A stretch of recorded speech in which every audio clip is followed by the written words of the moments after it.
Is Bitcoin the currency of the future, or is it the payment system they're developing? Bingo, it's the payment system. It's the blockchain encryption, and they're interesting things. I think Bitcoin, or the really blockchain encryption that's behind it, has a greater ability to bring more of the world's population out of poverty than anything we've seen in. Well, for one thing, it's a cheap payment system. For one thing, it's a cheap payment system, but it's more important than that. It's more important than that. Blockchain cryptography is all about digital transfer of ownership in a completely transparent and public way. Okay, I don't want to go into any of the math and the complexity behind it, but think of what that means. That means that I can actually record ownership in public in a digital means. 50% of the world's population has a mobile phone. I read an estimate this month that in 2020, 90% of the world's population will have mobile phones. That's probably a high estimate, but that's okay. Now, $35 smartphones. but we're throwing them away, and they can ship them off to emerging markets. But what's powerful about this, now think about Hernando de Soto. Yes. Okay, the Institute for Liberty and Democracy in Peru. I really think Hernando de Soto should win the Nobel Prize for the work he's done. I hope he does. But he's gone around the world and identified one of the most powerful things to the economy and the creation of wealth, and that is the ownership of property. Which you can then use as collateral. Which you can use as collateral, and when you own it, you will develop it. You will, the best thing you can do for the environment is to own it, because when you own it, you make sure it's sustainable for your future family. And that's powerful. But they don't have the ability to own it. If you live in a shanty town, you operate outside of the legal economy. It's not that you want to operate outside of the legal economy, but you have no ownership of any property. Although in the neighborhood, everyone knows who owns what. And once you introduce blockchain cryptography, guess what they can do? Have a public ledger of ownership and transfer that cannot be denied, because it's absolutely transparent. It's absolutely transparent. It is the means through which these individuals can get exactly what Hernando de Soto thinks they best need to bring themselves out of poverty. It is so much more profound than that, but at its very basis, it has the ability to give these individuals the right of ownership to property.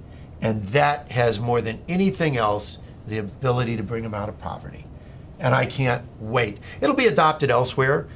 I mean, it's such a powerful, blockchain encryption is such a powerful tool. It'll be used by banks, it'll be used by credit card companies. It will become a standard. But what's more interesting is what it can do to poverty around the world, to eliminate poverty. But also, what does that mean, that technology mean for credit card companies and the whole payment system, crazy gobbledygook payment system we have today? Very expensive. Doesn't that blow it away? I hope so. I hope so. I mean, think about it. When there was one manufacturer of phones in the U.S. government, what did we have? This big clunky rotary thing that sat on desks. Now, what do we have?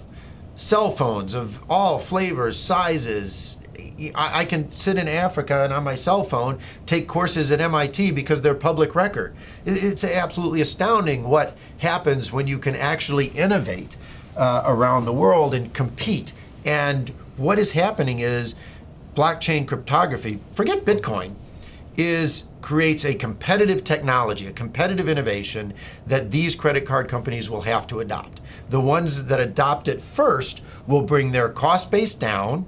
And importantly, if you think about a retail store, and I have this with my kids. My kids are off in college and they go to a retail store, they use their credit card.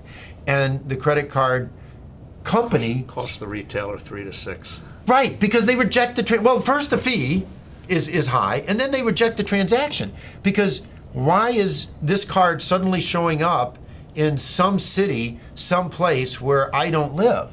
So it gets cut off. Well, with blockchain cryptography, the buyer and the seller automatically trust each other over an untrusted network. That's what's so powerful about it.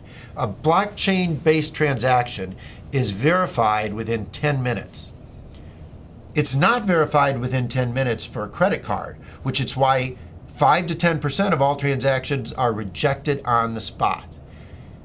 It's not verified until often days later. Even a check is not verified for days. And that is completely taken out of the system. So on day one, the retailer's sales go up because they don't have to reject the transaction and they save on the fees. It doesn't really get much better than that if you're looking for a disruptive innovation in any single industry. It's wonderful.